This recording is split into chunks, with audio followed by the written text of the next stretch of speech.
Everyone that bought a house in the last year or two, congratulations. Now let's talk about the dark side that your realtor and loan officer didn't mention.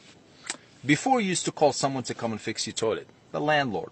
Do anything around the property, you call the landlord. Now, you are the landlord. You have to call somebody.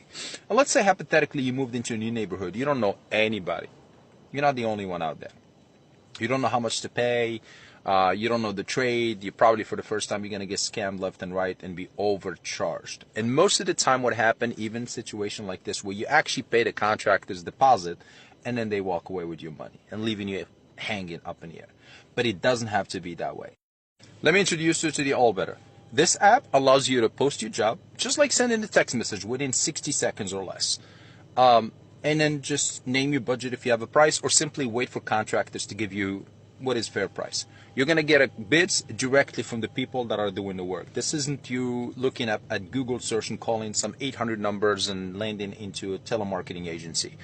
The bids come directly from these contractors. All you have to do is just chat, pick whom you like, negotiate the price. Once it's all done, hit the hire button. And this is where you don't have to worry about them running away with your money. No funds gets exchanged till the work is done and completed to your satisfaction. You'll get an invoice at the end with pictures of the completed work to prove that the work is done, and then all you have to do is rate your experience and give the app the okay to release the fund. It's really that simple. Head over to allbetterapp.com, download the free app today, and start living stress-free, knowing that you have a 24/7 concierge app on the palm of your hands to fix any problem from house cleaning to roofing.